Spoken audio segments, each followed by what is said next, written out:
자, 오늘 요한복음 강의 10번째 시간입니다. 오늘 요한복음 강의 10번째 시간입니다. 오늘은 요한복음 3장 8절에서 13절까지의 말씀을 여러분과 함께 나누고자 합니다. 요한복음 3장 8절에서 13절까지의 말씀입니다. 자, 우리 함께 말씀 PPT를 통해서도 그렇고 우리 함께 말씀 읽겠습니다. 시작. 바람이 임의로 불매 내가 그 소리는 들어도 어디서 와서 어디로 가는지 알지 못하나니 성령으로 난 사람도 그러하니라. 니고데모가 대답하여 이르되 어찌 그러한 일이 있을 수 있나이까.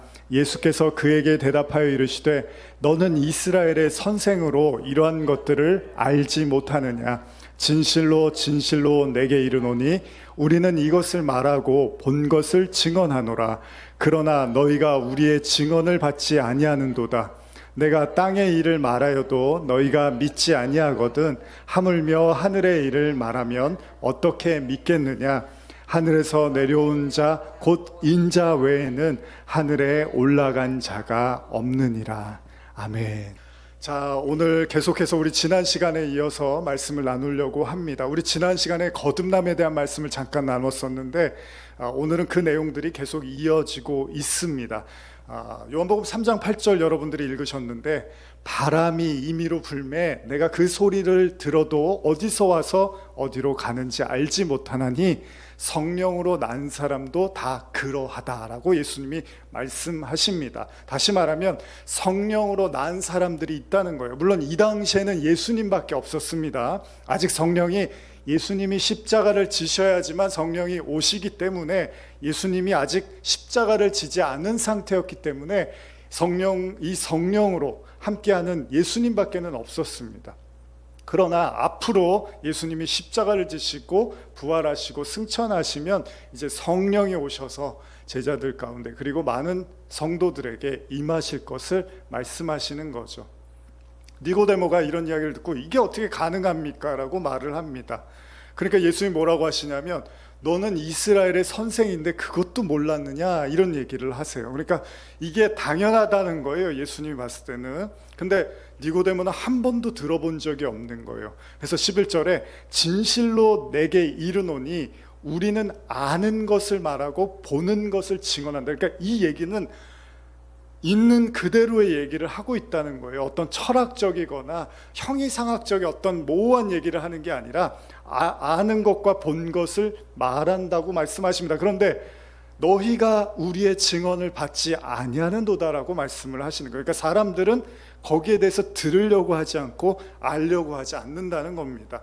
12절을 보시면 내가 땅의 일을 말하여도 너희가 믿지 아니하거든 하물며 하늘의 일을 말하면 어떻게 믿겠느냐라고 말씀하시죠.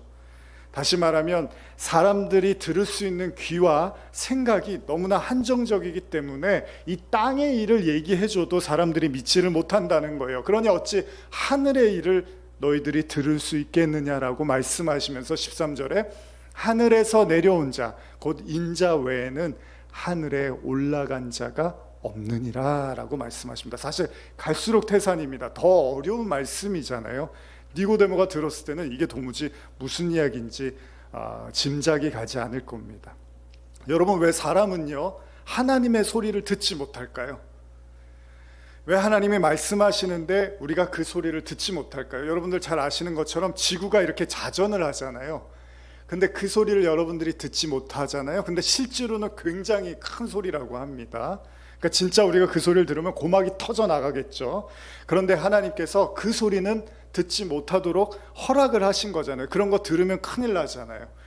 저희 어머니가 귀에서 이명 때문에 힘들어 하시는데 뭐 밤낮으로 귀에서 소리가 난다고 하잖아요. 여러분들이 만약에 밖에 있는 소리까지 다 지금 들리면 제가 설교하는 게 하나도 집중이 안 될 거예요. 그러니까 하나님이 다행히 우리가 들을 수 있을 만큼만 또 듣게 하시는데 문제는 뭐냐면 또 그러다 보니까 우리가 생각하는 것보다 그 이상의 어떤 소리에는 잘 귀를 담아 들을 수 없기도 한다는 겁니다. 자, 사람은 사실 이렇게 말을 통해서 소통을 하죠. 언어라고 하죠. 그래서 제가 생각하는 것과 여러분이 생각하는 걸 이렇게 말로 우리가 하면서 그걸 통해서 소통을 합니다. 그런데 성경이 뭐라고 말씀하시냐면 인간과 하나님의 생각을 이렇게 표현합니다. 이사야 55장 8절과 9절 보시면 이거 한번 같이 읽어볼까요? 시작. 이는 내 생각이 너희의 생각과 다르며 내 길은 너희의 길과 다름이라. 여호와의 말씀이니라. 이는 하늘이 땅보다 높음같이 내 길은 너희의 길보다 높으며 내 생각은 너희의 생각보다 높음이라. 하나님과 우리 사이의 소통이 어려운 이유 중에 하나가 뭐냐면 지금 니고데모와 예수님과의 대화를 보시면요, 육으로 난 건 육이라 그러시고 영으로 난 건 영이라고 하시는데 이게 니고데모가 무슨 말인지 도저히 알아듣기가 어렵습니다. 그러면서 거듭나라고 하시잖아요. 이 거듭나다라는 그 헬라어 원어의 의미를 보면 위로부터라는 말이 있거든요. 위로부터. 그러니까 이게 무슨 말이냐면 물과 성령을 통해서 위로, 그러니까 위의 것이 되라는 거. 그러니까 위의 것들을 경험하라, 이런 의미도 될 수 있고 위에 두다라고도 표현을 하거든요. 그러니까 무슨 말이냐면 이 거듭남을 통하지 않고는 그 위의 것들 이야기가 너무 어렵다는 거예요. 다시 말하면 거듭나지 않다는 것은 아래 것을 이해는 하지만 아래 것들을 알고는 있지만 그 위의 것들을 아는 데는 한계가 있다는 겁니다. 요즘 제가 서양 철학이나 이런 걸 조금 더 이제 복습도 하고 예전에 공부했던 걸 좀 보고 있기도 한데, 그 서양 철학 중에 뭐 많은 이제 철학가들이 있는데 그 중에 한 사람은 굉장히 제가 보기엔 천재예요. 너무 많이 공부도 많이 하고 너무 박식하고 너무 깊이 아는 것도 맞는데 그럼에도 불구하고 한편으로는 염세주의적인 성향을 갖고 있더라고요. 뭐 제가 누구라고 이렇게 딱 집어서 말씀을 드리진 않지만 그 얘기는 뭐냐면 본인이 인간에 대해서 탐구를 했는데 그 결론이 인간이 너무 허무한 거예요. 그래서 평생을 공부했는데 결국 인간은 평생 허무하게 살다가 그냥 사라지는 존재라고 나름 이렇게 결론을 내리더라고요. 그러니까 그게 그 위의 것, 그러니까 하늘의 어떤 그 빛과 진리를 담아내지 못하면 사실은 뭐 전도자의 말처럼 그냥 헛되고 허무한 게 인생일 수도 있습니다. 그런데 그 위의 것, 그 하나님, 그 영원한 것들을 보게 되면 사실은 성도에게는 소망이라는 걸 갖게 되고, 우리가 뭐 의와 평강과 희락이라고 기도도 해주셨지만 어려운 상황 속에서, 험난한 상황 속에서, 어두움 속에서도 그래도 한 줄기 빛과 희망을 볼 수 있는 거겠죠. 마찬가지입니다. 거듭난다라는 것은 그렇게 위의 것을 보게 되고 이해하게 된다는 거죠. 대표적으로 여러분 고린도후서 12장을 보면 사도 바울이요 그 위의 것에 대한 이야기를 해요. 한번 같이 읽어보겠습니다. 고린도후서 12장 1절에서 4절입니다. 고린도후서 12장 1절에서 4절입니다. 한번 같이 읽어보겠습니다. 시작. 무익하나마 내가 부득불 자랑하노니 주의 환상과 계시를 말하리라. 내가 그리스도 안에 있는 한 사람을 아노니 그는 14년 전에 셋째 하늘에 이끌려간 자라. 그가 몸 안에 있었는지 몸 밖에 있었는지 나는 모르거니와 하나님은 아시느니라. 내가 이런 사람을 아노니 그가 몸 안에 있었는지 몸 밖에 있었는지 나는 모르거니와 하나님은 아시느니라. 그가 낙원으로 이끌려가서 말로 표현할 수 없는 말을 들었으니 사람이 가히 이르지 못할 말이로다. 제가 요한계시록 할 때도 가끔 이 말씀을 인용을 했는데, 바울이요 여러분 자신의 신앙을 돌아보면서 고백을 하는데 그가 뭐라고 하냐면요, 내가 하나님 예수님을 통해서 구원받고 은혜를 받았는데 그가 하늘, 그러니까 세 번째 하늘에 갔다 왔다는 말을 합니다. 세 번째 하늘을 갔다 왔다. 그러면서 뭐라 하냐면 내가 몸 밖에 있었는지 몸 안에 있었는지는 잘 모르겠지만 하나님은 아신다. 그러면서 세 번째 하늘 이러면서 낙원이라는 표현을 쓰고 있습니다. 근데 그 세 번째 하늘에 갔더니 뭐가 있냐 하면 사람이 가히 이르지 못하는 말이라고 합니다. 이게 중요한데 여러분, 사람이 가히 이르지 못하는 말은 뭐죠? 사람이 말할 수도 없고 사람이 들어도 깨닫지 못하는 말이잖아요. 그걸 바울이 세 번째 하늘에서 경험했다는 거예요. 그럼 여러분 한번 생각해 볼 필요가 있는 겁니다. 교회가 또 말씀을 전하는 사람들이 누구나 들어도 다 아는 말만 해요. 초등학교 애들이 들어도 아는 말만 하고 누가 들어도 다 알 수 있는 얘기만 하면 그게 사람이 가히 이르지 못하는 말인가요? 교회가 하는 말이나 세상이 하는 말이나 다른 종교가 하는 말이 다 똑같다면 그게 사람이 가히 이르지 못하는 말이라 할 수 있을까요? 바울이 뭐라 그러냐면 내가 세 번째 하늘에 갔는데 도저히 사람이 말할 수도 없고 이해할 수도 없는 말이 있대요. 세 번째 하늘에 갔더니 거기 바닥이 금으로 돼 있고 변기가 금으로 돼 있고 거기 먹을 게 엄청 많고, 세 번째 하늘이면 천국을 우리가 그렇게 상상하잖아요. 근데 바울이 그런 얘기를 하는 게 아니라 내가 세 번째 하늘에 갔더니 사람이 도저히 이해할 수 없는 말이 있더래요.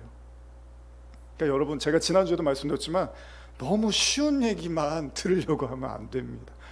모두가 다 듣고 고개 끄덕이고 이해하는 말을 하면 그게 무슨 세 번째 하늘에 거듭난 그 말씀이 아닐 수도 있다는 거잖아요. 지금 아까 이사야 말씀에 뭐라 그럽니까? 나의 생각은 너희 생각과 다르고 인간의 뜻과 하나님의 뜻은 하늘과 땅 차이라고 하는데, 들리는 말씀들이 다 우리가 고개 끄덕일 수 있는, 교회 안 다니는 사람들도 들어도 그렇지라고 하는 얘기면 그건 우리가 보편적 진리는 있습니다. 그거는 믿는 사람이나 믿지 않는 사람이나 다 있어요. 그리고 여러분과 제 안에도 선과 악이 있어서 어느 정도는 분별을 해요. 뭐가 옳고 그른지 정도는 알아요. 제가 그 선악을 얘기하는 게 아닙니다. 그걸 넘어선 차원에서의 선과 악을 얘기하는 거지, 누구나 애들도 알고 있습니다. 뭐가 옳고 그른지는. 근데 그걸 넘어선 진짜 하늘의 것과 땅의 것에 대한 말씀을 드리는 거죠. 자, 니고데모가 열심히 평생을 신앙생활을 열심히 하고 살았는데 예수님이 뭐라고 하십니까? 그거는 내가 하나도 인정을 해줄 수가 없다는 거예요. 그러면서 거듭나라고 하잖아요. 지난주에도 나눴지만은, 자, 이런 얘기를 할 수 있는 분이 예수님인 거죠. 아무나 못합니다. 여러분, 당시의 유대인들이 종교 지도자로서 존경받는 사람이었어요, 니고데모가. 그러면 그런 사람이 찾아왔으면 누구나 다 대접을 하고 고개를 숙이고 그 사람한테 최대한 잘 보이려고 하겠죠. 근데 하늘의 존재인 예수님은 그런 거에 대해서 개의치를 않아요. 그냥 거듭나라고 말씀을 하시는 거죠. 그게 뭡니까? 니고데모가 충격을 받고 도대체 이게 무슨 얘기지? 거듭나라는 게 도대체 뭘 어떻게 하라는 얘기지라고 도저히 인간이 이해할 수 없는 말을 예수님이 던지더라는 겁니다. 그게 바로 어쩌면 육적인 한계를 넘어선 하늘의 언어, 하나님의 말씀이라는 거예요. 하나님의 말씀은 그런 겁니다. 사람이 가히 이르지 못하는 말. 여러분, 사람이 가히 이르지 못하는 말이라는 건 뭐죠? 도저히 우리 생각으로는 아무리 생각해도 이해가 가지 않는다는 얘기잖아요. 근데 그런 말씀들이 하늘에 있더라는 거예요. 자, 계속 말씀 읽어보겠습니다. 요한복음 3장 14절에서 18절입니다. 잠시만, 물 한 잔 먹겠습니다. 요한복음 3장 14절에서 18절입니다. 시작. 모세가 광야에서 뱀을 든 것 같이 인자도 들려야 하리니 이는 그를 믿는 자마다 영생을 얻게 하려 하심이니라. 하나님이 세상을 이처럼 사랑하사 독생자를 주셨으니 이는 그를 믿는 자마다 멸망하지 않고 영생을 얻게 하려 하심이라.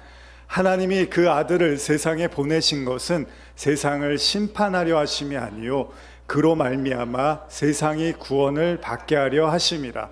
그를 믿는 자는 심판을 받지 아니하는 것이요 믿지 아니하는 자는 하나님의 독생자 이름을 믿지 아니하므로 벌써 심판을 받은 것이니라. 예수님이 이번에는 이제 십자가에 대한 말씀으로 이어가고 계십니다. 민수기 21장을 보시면요, 이스라엘 백성들이 하나님을 원망하는 장면이 나오는데, 이 민수기 21장의 말씀을 제가 왜 언급을 하냐 하면, 예수님이요 갑자기 십자가에 대한 말씀을 하시면서 무슨 말씀을 하시냐면, 모세가 광야에서 뱀을 든 것 같이 인자도 들려야 한다는 말씀을 하십니다. 이 말씀이 바로 민수기 21장에 나오는 말씀을 예수님이 예로 들면서 하신 말씀입니다.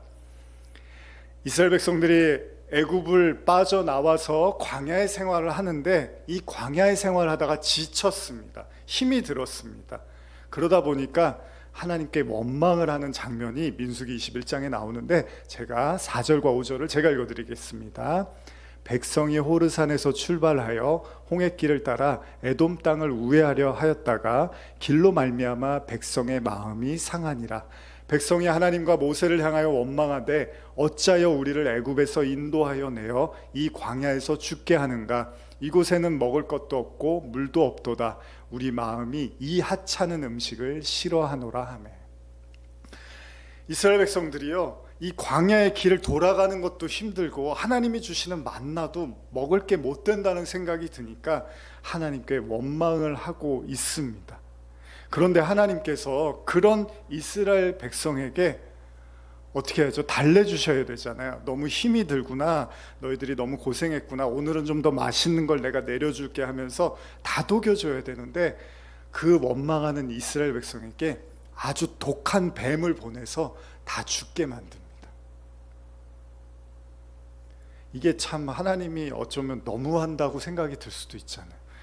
여러분, 광야 생활이 얼마나 힘듭니까? 그 사막과 모래에서 그 수많은 사람들이 나와서 걸어다니면서 그 먼지를 마셔가면서 그 공격을, 적군의 공격이라든지 또 짐승의 공격을 받을 수도 있고, 이렇게 사는데 먹는 거라고는 만나밖에 없고요. 그리고 또 길도 한 번에 갈 수 있는 길을 돌아서 가니 얼마나 마음이 힘이 들었겠습니까? 그래서 원망을 좀 했는데 하나님이 독한 뱀을 보내서 다 물려서 죽게 만드는 거예요. 그러니까 뱀 때문에 또 고통받던 이스라엘 백성이 모세를 통해서 이제 하나님께 좀 도와달라고, 용서해달라고 요청을 합니다. 그것도 제가 읽어드릴게요. 민수기 21장 7절입니다. 백성이 모세에게 이르러 말하되 우리가 여호와와 당신을 향하여 원망함으로 범죄하였으니 여호와께 기도하여 이 뱀들을 우리에게 떠나가게 하소서. 모세가 백성을 위하여 기도하며.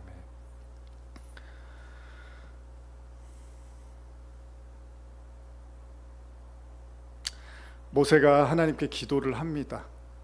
그때 하나님이 뭐라고 말씀하시냐면 민수기 21장 9절인데 이건 같이 읽어볼까요?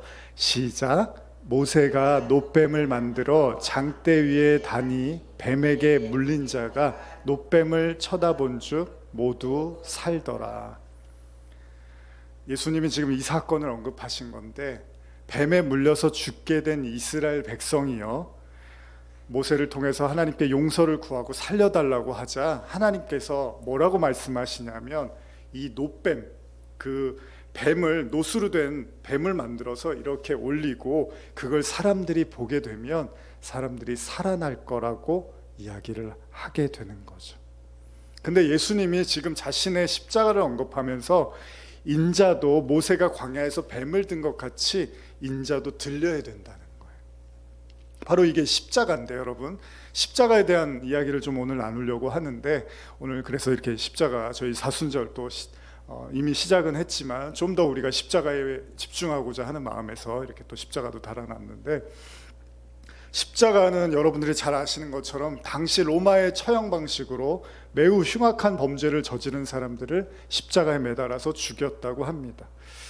십자가에 대한 성경의 증언도 크게 다르지가 않는데요, 갈라디아서 3장 13절에 보시면 그리스도께서 우리를 위하여 저주받은 바 되사 율법의 저주에서 우리를 속량하셨으니 기록된 바 나무에 달린 자마다 저주 아래 있는 자라 하였습니다. 다시 말하면 이 십자가에 대한 성경의 묘사는 뭐냐면, 십자가에 달린 자는 저주를 받은 자라는 거죠. 그러니까 예수님이 십자가를 지셨다는 것은 저주를 받았다는 거잖아요. 그 얘기는 뭐냐면 예수님이 받으셔야 되는 저주, 그 저주가 사실은 예수님이 받아야 될 저주는 아니었던 거잖아요. 그 저주는 사실은 우리가 받아야 되는 저주라며요. 그걸 위해서 예수님이 대속해서 십자가를 지셨다라고 우리가 알고 있습니다. 근데 많은 사람들이, 여러분, 십자가를 이야기할 때 오해하는 게 뭐냐면, 예수님이 날 위해서 십자가를 지셨대, 그래서 나는 구원받았어, 나는 이제 죄 용서를 받았어 라고 이야기를 하고는 있지만, 십자가의 내용을 깊이 생각해 보면 사실은 어떠한 처지와 상황에서 우리가 구원받았는지에 대해서는 깊이 생각하지 않고 그냥 무조건 예수님이 날 위해서 십자가 지셨대라고 하면서 나는 이제 구원받았어, 자유해 라고 말하는 경우들을 우리는 많이 보게 됩니다. 예를 들면 계시록에 등장하는 니골라당이라든지 영지주의자들처럼 이런 얘기를 하는 거예요. 하나님이 우리를 구원하셨으니까 우리는 자유롭게 그냥 마음대로 쾌락을 누리며 살면 된다라는 이야기를 한다는 겁니다. 그게 무슨 얘기냐면요, 여러분, 십자가를 바라보면서 눈이 오네요. 십자가를 바라보면서 진정한 회개와 진정한 고백이 없이 그냥 주님이 다 하셨으니까 나는 자유고 구원받았어요 라고 믿는 경우들이 많이 있다는 겁니다. 예를 들면 이런 겁니다, 여러분. 자기 죄가 뭔지도 모르는데 그냥 용서해줬다고 하니까 그냥 나는 다 용서받았으니까 이제 끝났어라고 생각하는 사람들이 있다는 거예요. 많은 그리스도인들이요, 많은 경우에 나는 예수님이 다 용서해 주셨어. 근데 그럼 네 죄가 뭔데라고 하면 그 죄는 잘 몰라요. 몰라? 교회 빠져서 그런가? 뭐 내가 좀 사람들한테 못된 말도 하고 좀 미워했었지. 그냥 그런데 다 용서해 주셔서 나는 이제 구원받았어요라고 말하는 사람들이 많이 있는데, 실상은 여러분도 잘 아시지만 내 죄가 뭔지도 모르는데 용서를 해주면 그게 용서가 될 수 있겠냐는 거예요. 여러분들한테 누가 잘못을 했는데 그 사람이 자기가 친 잘못도 잘 모르는데 그냥 무조건 용서해달라고 해서 용서해주면 그게 다 해결이 된 거냐는 거예요. 마태복음 18장 보시면요, 여러분 1만 달란트 빚진 자의 비유가 나옵니다. 여러분들 잘 아시죠? 한 사람이 주인에게 빚을 집니다. 그 주인에게 1만 달란트라고 하는데 오늘날로 하면 거의 뭐 몇 천억에서 몇 조원까지라고도 말할 수 있는 그런 빚입니다. 근데 그걸 임금이, 주인이 탕감을 해줘요. 근데 문제가 뭡니까? 이제 그렇게 용서를 받았어요. 다 탕감을 받아서 얼마나 기쁩니까? 그런데 얼마 후에 시간이 지나서 자기에게 몇백만 원, 몇십만 원 빚진 사람을 보고서 흔들고 고발을 해버리는 거예요. 이거를 나중에 빚을 탕감해 준 주인이 알게 됩니다. 그러면서 뭐라고 하냐면, 이거 한번 읽어볼까요? 마태복음 18장 32절에서 35절입니다. 시작. 이에 주인이 그들 불러다가 말하되, 악한 종아, 내가 빌기에 내가 내 빚 전부 탕감 주었거늘 내가 너를 불쌍히 여김과 같이 너도 내 동료를 불쌍히 여김이 마땅하지 아니하냐 하고 주인이 노하여 그 빚을 다 갚도록 그를 옥졸들에게 넘기니라. 너희가 각각 마음으로부터 형제를 용서하지 아니하면 나의 하늘 아버지께서도 너희에게 이와 같이 하시리라. 굉장히 중요한 말씀인데요, 이 내용을 이렇게 가만히 뒤집어서 생각해 보면요, 자기가 탕감받은 게 얼마인지를 모르니까, 자기가 몇 천억을 탕감을 받고 몇 조를 탕감을 받았는데 그거를 잘 모르니까, 그 용서의 내용을 모르니까 그냥 자기에게 하찮은 죄를 진 사람을 고발하고 핍박을 하더라는 겁니다. 다시 말하면 여러분과 저도 잘 생각해야 되는데, 십자가의 용서의 의미와 그 크기를 깨닫지 못하면 사실은 그것을 십자가의 은혜를 받았다고 말하기가 어렵다는 겁니다. 여러분, 예수님이 십자가에서 저주를 받았다고 하잖아요. 저주라는 게 뭐냐면요, 뜻이요, 몹시 미워하는 상대에게 재앙이나 불행한 일이 일어나도록 빌며 바란다라는 뜻이거든요. 그래서 재앙이나 불행, 그렇게 해서 일어난 재앙이나 불행을 저주라고 합니다. 여러분 혹시 누구 저주해 보신 적 있나요? 요즘 참 미움이 만연한 세상이잖아요. 대립과 갈등과 분열이 만연한 세상입니다. 이런 세상에 뭐 원수사랑, 뭐 서로사랑이라 이런 말들이 참 무의미해지는, 가치가 떨어지는 그런 세상인지도 몰라요. 사람들 마음속에 온통 미움과 분노가 가득 차 보입니다. 사실 저도 자유롭다고 말할 수는 없습니다. 저주의 본질은 뭘까요? 저주의 본질은 미움입니다. 미움. 예수님의 십자가는요, 하나님이 예수님을 저주했다는 건데 그게 뭐냐면 너무 미워하셨다는 거예요. 근데 하나님이 예수님을 미워할 일이 없죠. 그 얘기는 뭐예요? 우리를 대신해서 예수님이 십자가를 지신 거니까 우리가 너무 미우셨다는 거예요, 하나님. 여러분, 하나님은 우리를 너무 사랑하는데 왜 지옥에 보내십니까? 하나님이 우리를 너무 사랑하시면 우리가 왜 고난을 받아야 됩니까? 하나님의 사랑이 그렇게 차고 넘치면 우리가 왜 이렇게 어려운 세상을 살아야 됩니까? 근데 하나님은 죄를 미워하신다며요. 그러니까 성도들의 삶에서 그 죄 문제가 해결이 돼야 되는 거잖아요. 그 죄를 미워하신다는 거잖아요. 그 죄를 저주하신다는 거잖아요. 그래서 예수님이 십자가에서 못 박혀 돌아가신 거잖아요. 근데 그 하나님의 미움과 저주의 의미를 알지 못하고 예수님이 날 위해서 십자가 지셨어 이러고 말아버리면 그 십자가는 사실 큰 의미와 가치가 없다는 겁니다. 내가 몇 조를 탕감받았는데 그게 몇 조인지 몇 천억인지도 모르고 몇 백만 원 나한테 빚진 사람을 가서 흔들고 고발하는 게 인간의 모습이라는 겁니다. 원래 우리는 심판의 대상이었습니다. 여러분, 구약의 제사를 보면은 어떻게 하죠? 제물을 가져가서 그 죄인이 제물에다 안수를 합니다. 어떻게 하죠? 그럼 죄가 전가가 되죠. 그럼 그 제물을 태워서 하나님께 올려드리는 거잖아요. 그 얘기는 뭐냐면 죄를 진 인간은 하나님 앞에 죽을 수밖에 없다라는 것을 구약의 제사를 통해서 보여줍니다. 다시 말하면 예수님이 저주를 받았다는 건 하나님이 우리를 저주하셨다는 거예요. 죄 때문에. 그 죄로 말미암아 인간이 저주를 받게 됐는데, 그러다 보니까 여러분과 제 마음속에도 다 그 미움과 분노와 광기들이 누구나 그 마음속에 있을 수 있고, 이를 통해서 재앙이나 불행한 일들이 또한 계속 일어날 수도 있겠죠. 바로 우리가 그런 존재였다는 겁니다. 원래는 죄로 인해서 그냥 죽어 마땅한 존재가 바로 우리들이었다고 성경이 그렇게 말하고 있죠. 출애굽기에 보면은 이런 재밌는 얘기가 하나 나오는데요. 하나님이 모세를 부르시잖아요.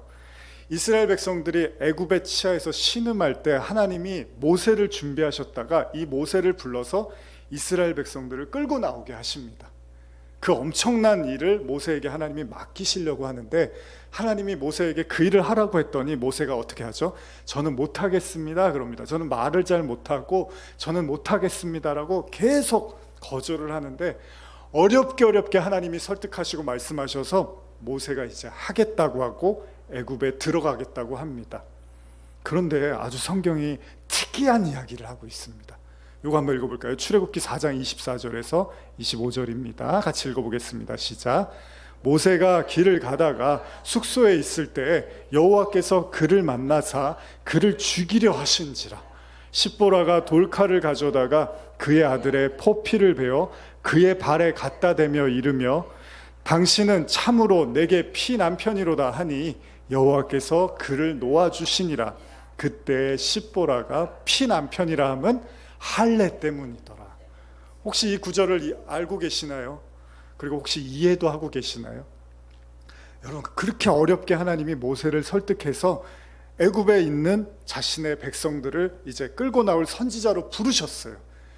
그래서 모세가 가겠다고 하는데 갑자기 하나님이요, 그 준비하고 있는 모세를 찾아가서 모세를 죽이려고 하십니다. 여러분, 이게 말이나 됩니까? 아니, 가라 그럴 때는 언제고, 모세가 그렇게 안 가겠다고 했는데 가라고 해서 이제 결국은 어렵게 가려고 하는데 하나님이 모세를 죽이려고 하시는 거예요. 그 이유가 뭐냐면 지금 여러분들이 읽으신 것처럼 할례의 문제가 있었던 겁니다. 할례. 창세기 17장 14절 보시면, 제가 읽어드릴게요. 창세기입니다. 성경의 제일 첫 번째 책이잖아요. 그러니까 출애굽기 이전부터 어떤 율법이 있었냐면, 할례를 받지 아니한 남자, 곧 그 포피를 베지 아니한 자는 백성 중에서 끊어지리니 그가 내 언약을 배반하였음이니라.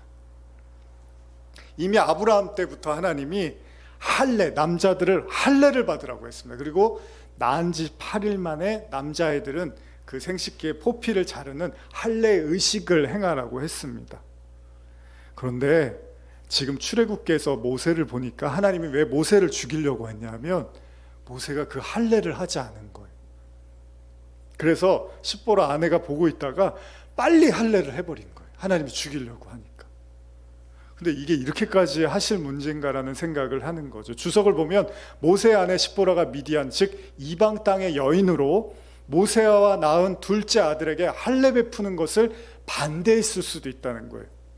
그리고 여기에 심한 분을 느낀 하나님이 모세를 죽이고자 했을 수 있다는 겁니다. 참, 그렇다고 해도 하나님이 이스라엘을 구원하시기 위해서 모세를 부르셨는데 모세를 죽이려고까지 했다는 게 좀 의아합니다. 자, 왜 하나님은 갑자기 이렇게 모세를 죽이려고 했을까요? 여러분, 여기에서 중요한 우리가 한 가지 깨달아야 될 것이 있는데, 여러분, 모세는 하나님의 사람이잖아요. 근데 모세를 하나님이 지금 잠깐 생각하시고 선택하신 게 아닙니다. 모세가 태어날 때부터 하나님이 이 모세를 선택하시고 이스라엘 백성을 구원할 선지자로 부르셨다는 겁니다. 그래서 심지어는 모세가요, 여러분, 애굽의 왕 가문에서 살았잖아요. 그러다가 자기가 히브리인을 돕기 위해서, 자기 동족을 돕기 위해서 애굽인을 쳐 죽일 때도 도망치는 신세가 됐지만 하나님이 그 가운데도 함께 하셨단 말이에요. 어떻게든 모세를 보호하고 지키셨는데 갑자기 지금 할례를 안 했다고, 아들의 할례를 하지 않았다고 모세를 죽이려고 하는 게 너무 좀 당황스럽다는 겁니다. 근데 여러분, 그럼 할례가 도대체 뭐길래 이렇게까지 하나님이 화를 내셨을까라고 생각해 보면, 이 할례가요, 하나님께서 이스라엘 백성에게 언약하신 건데, 그 언약의 의미가 뭐냐 하면, 이 할례의 의미가 할례를 함으로써 인간의 생명의 근원이 나한테 있는 게 아니라 하나님한테 있다는 것을 고백하는 행위이기도 했습니다. 그래서 남자의 생식기의 포피를 자른다는 것이 모든 인간이 이 육으로 인해서 태어나는데 하나님의 영으로 인해서, 하나님의 은혜로 인해서 사는 것이 바로 하나님의 사람이라는 걸 고백하는 예식이었다는 거죠. 근데 그거를 모세가 하지 않았던 거예요. 그러니까 그 얘기는 뭐냐 하면, 모세는 할례가 그렇게 중요한지도 몰랐고 할례를 왜 하는지도 모르고 있었다는 거예요. 그냥 형식적인 거로라고만 생각을 했던 거예요. 그래서 할례를 그렇게 중요하게 여기지 않아서 안 하기도 했고, 또 그 의미도 그래서 모르고 있었던 거예요. 그러니까 다시 말하면 하나님이 모세를 애굽에 들어가게 하기 위해서 먼저 가르치신 게 뭐냐면 할례였다는 겁니다. 그 얘기는 뭐냐면 모든 생명이 하나님으로부터 나온다는 사실을 모르고 있으면 네가 애굽에 들어가도 망한다는 거예요. 인간에게 있지 않고 생명의 근원은 하나님께 있다는 것을 알아야지만 애굽에 들어갈 수가 있다라는 가르침을 하는 거죠. 다시 말하면 이스라엘 백성들이요, 여러분, 애굽에서 빠져나올 때 모든 장자가 다 죽잖아요. 그런데 그때 하나님이 문설주의 어린 양의 피를 바른 그들은 하나님이 구원하셨습니다. 그들은 죽지 않게 하셨어요. 무슨 얘기냐면 모든 생명의 근원은 어린 양의 피밖에는 없다는 거고, 마찬가지로 할례도 똑같습니다. 모든 생명의 근원이 하나님께 있다는 사실을 알지 못하면 그 자체가 죽음이라는 겁니다. 그래서 하나님이 모세를 진짜 죽이시려고 했던 건 아니었겠죠? 바로 생명과 죽음의 그 근본적인 가르침을 주시기 위해서 할례를 통해서 모세를 죽이려고 하셨다는 겁니다. 다시 말하면요, 제 아무리 모세라고 해도요, 먼저 그가 죄로 인해서, 모든 인간은 다 마찬가지잖아요. 죄로 인해서 죽을 수밖에 없는 존재라는 걸 깨닫지 못하면 모세도 똑같이 하나님의 심판의 대상이라는 겁니다.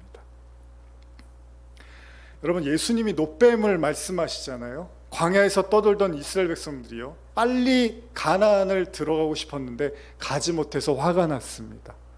하나님이 그 원망하는 이스라엘 백성에게 독한 붉은 뱀을 보내어서 그 고열에 시달리다가 죽게 만드는 그런 뱀을 보내셨단 말이에요.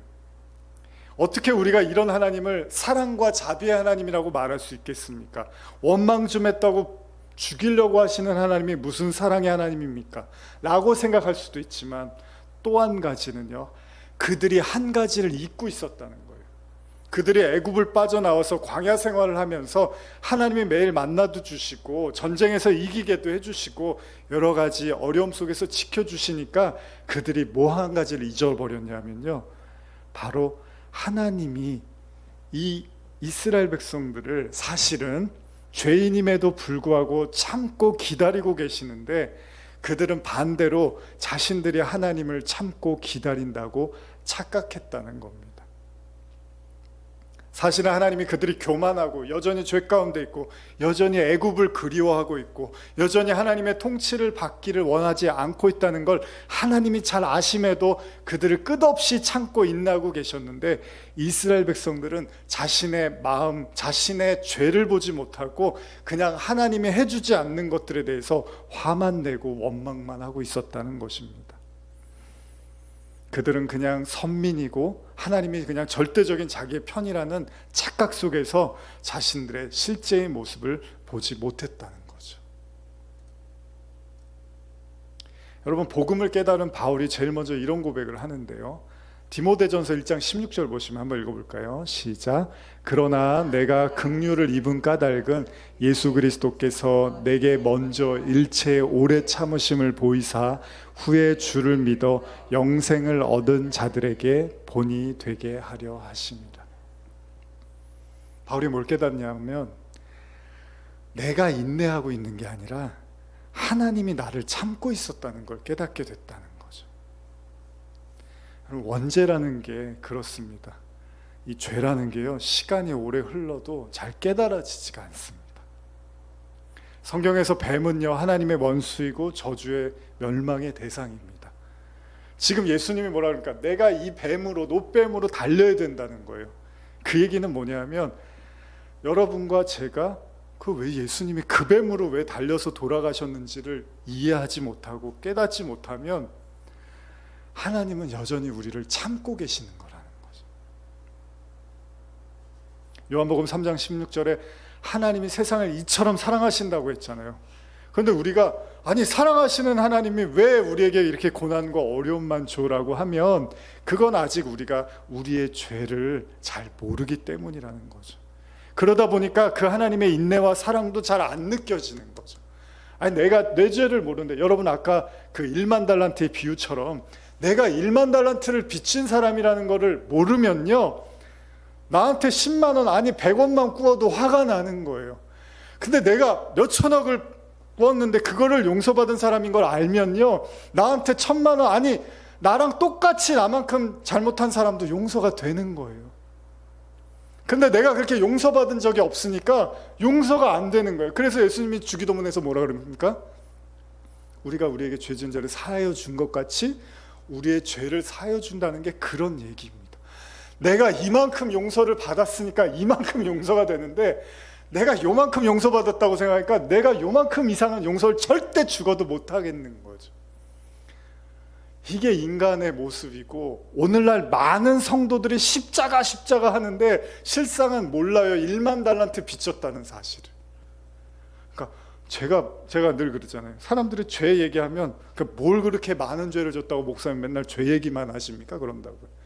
근데 제가 그런 이야기를 하는 이유가, 여러분과 제가 영원히 죽어야 될 존재라며요. 이게 기독교의 가르침이잖아요. 우리가 영원한 심판에 머물러야 되는 존재라잖아요. 그러려면 그거를 회복하려면 어떻게 되는지 아십니까? 영원히 누가 용서를 안 해주면 저와 여러분들은 영원히 구원을 못 받는다는 얘기예요. 그 얘기는 뭐냐면, 무슨 죄가 크길래 영원히 저주를 받아야 될 존재라는 거예요. 그만큼 우리가 죄가 많다는 얘기잖아요. 근데 그걸 사람들이 몰라요. 그러니까 다들 고백은 해요. 아유 주님, 우리에게 죄 많은 우리들을 구원해 주셔서 감사합니다. 다 고백은 하는데 자세하게 물어보면 근데 내가 왜 영원히 멸망받아야 될 존재인지는 그거는 동의를 못 해요, 사람들이.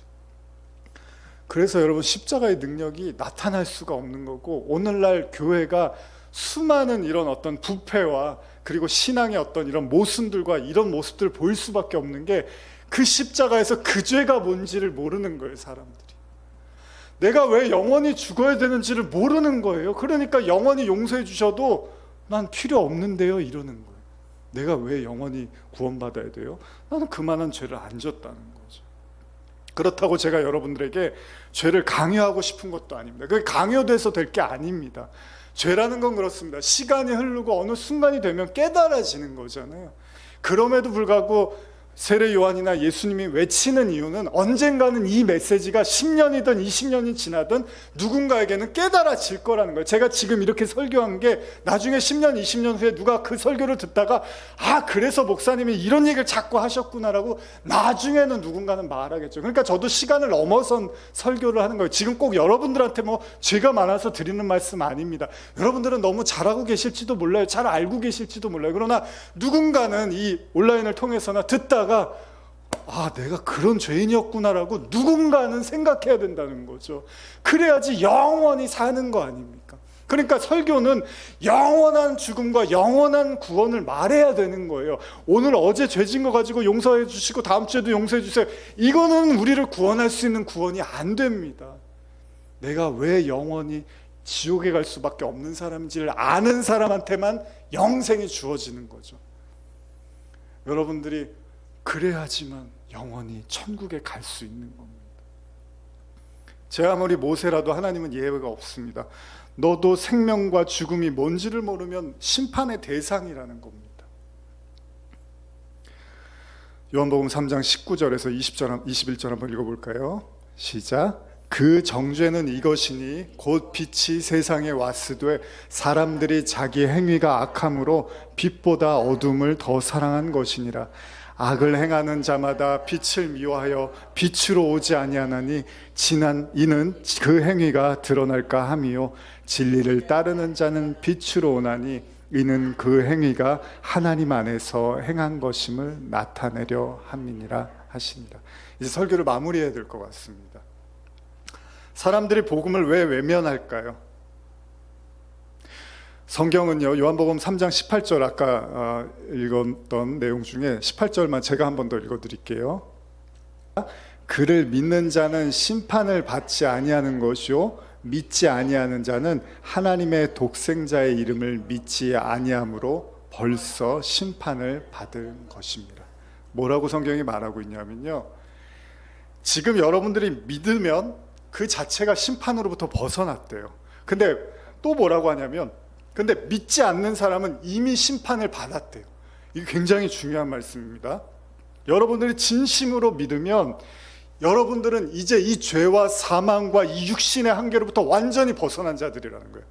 그러나 믿지 않으면 그 사람들은 나중에 멸망될 거라고 말하는 게 아니라 그 자체가 이미 심판이래요. 근데 우리는 어떻죠? 저 사람 안 믿어도 너무 잘 사는데요, 저 사람 안 믿어도 너무 건강하고 행복해 보여요. 그거는 인간의 눈에서 그렇습니다. 실상 그 사람들의 여러분 내면으로 들어가 보면요, 수많은 불안과 염려와 공포 속에서 살고 있고 나중에는 인생의 허무함을 보게 됩니다. 이 인생의 덧없음과 아무것도 없다는 걸 알게 되면 결국은 멸망으로 걸어 들어가고 있어요. 그걸 감추고 사는 거예요. 돈으로, 어떤 겉에 어떤 보여지는 걸로 그럴듯해 보이는 거지, 인간의 마음은 다 똑같습니다. 죄와 어둠과 사망이 지배하고 있는데 여러분들이 진심으로 예수가 그리스도고 십자가의 공로와 은혜가 뭔지를 깨달으면 여러분들은 이미 이 세상 사람이 아닌 거예요. 그 세 번째 하늘, 사람이 가히 이룰 수 없는 그 진리가 여러분들 안에 있는 자들이고, 여기를 하나님이 성전으로 처소로 임해 주시는 거죠. 그럼 여러분들이 이미 영원을 사는 사람이기도 하지만 그 진리를 믿지 못하는 자들에겐 이미 그 자체가 심판이라는 거예요. 여러분, 이거를 혼돈하지 마십시오. 겉으로 보기에 그럴듯해 보이는 거에 너무 여러분과 제가 현혹될 필요가 없습니다. 진리를 가진 자들에게는 그 빛과 그 생명과 그 하나님의 영이 모든 것 전부라는 걸 알게 됩니다. 그래서 사람들이요, 그 빛으로 와야 되는데 뭐라고 합니까? 오늘 마지막 본문 3장 19절 보시면 빛이 세상에 왔을 때 사람들이 자기 행위가 악함으로 빛보다 어둠을 더 사랑했다는 거예요. 악을 행하는 자마다 빛을 미워하며 빛으로 오지 않는다는 거예요. 왜요, 여러분? 그 행위가 드러날까 봐. 그러니까 저는 여러분들이 너무 귀한 거예요. 왜냐하면 제가 이런 말씀을 나누고 이런 따가운, 어떻게 보면 설교를 해도 여러분들이 그 가운데로 걸어오시잖아요. 예배드리러 오시잖아요. 왜요? 내가 악하고 내가 어둡다 하더라도 내가 그 빛 안에 살고자 하는 그 마음에 내가 그 행위가 드러나도 괜찮아. 가늠하던 여인이요, 현장에 붙잡혔는데 예수님을 만났더니 어떻게 합니까? 예수님이 그냥 용서해 줘 버리잖아요. 죄 없다고 하시잖아요. 구원해 버리시잖아요. 근데 내가 죄가 많아요. 그러니까 내가 빛 가운데 못 나오는 거예요. 그냥 나를 잘한다 죄 없다 이렇게 해주는 데만 가고 싶은 거예요, 사람들은. 근데 진짜 진리를 아는 사람은 말씀을 들을수록 죄가 깨달아지고 내 현실이 드러나고 내 모습이 자꾸 보여져도 그래도 그 빛으로 나오는 거예요. 왜? 하나님이 나를 용서해 주시니까.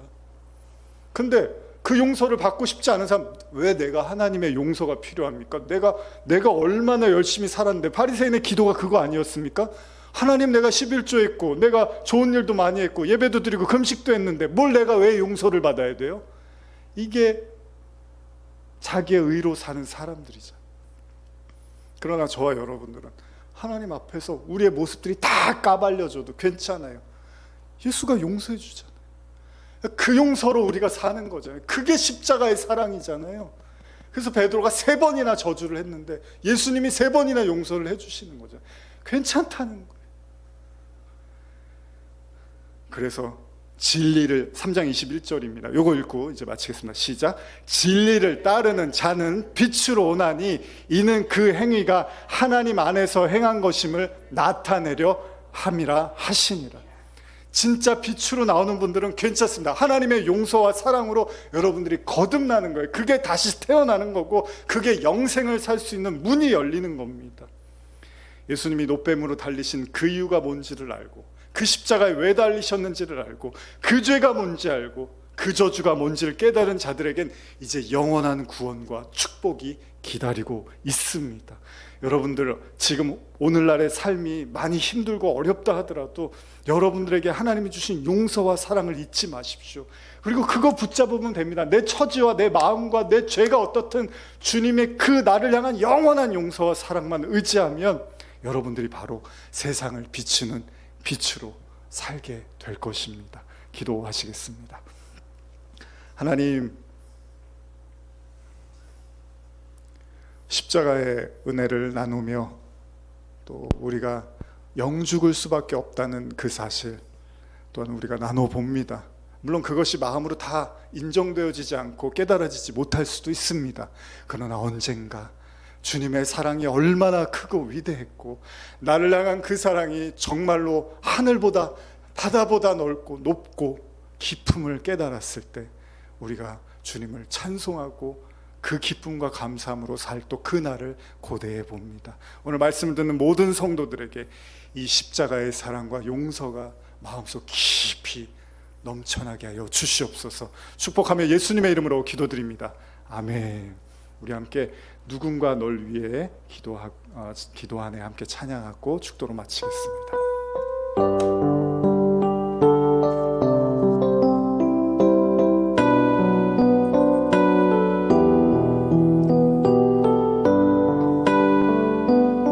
당신이 지쳐서 기도할 수 없고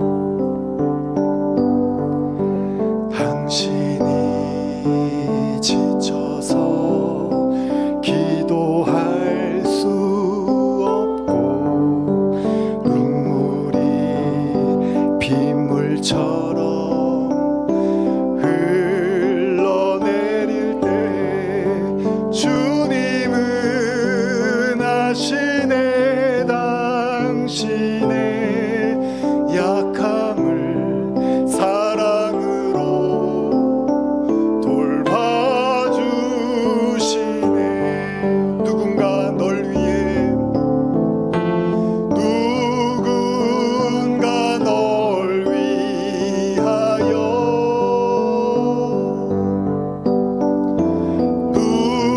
누군가 기도하네.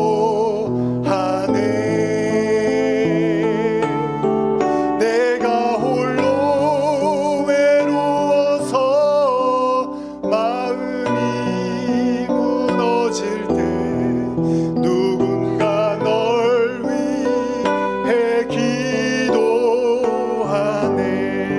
당신이 외로이 홀로 남았을 때 신이 외로이 홀로 남았을 때 당신은 누구에게 위로를 얻나. 주님은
주님의 사랑이 무한하고 크고 넓음에도 불구하고 우리가 담을 수 없습니다.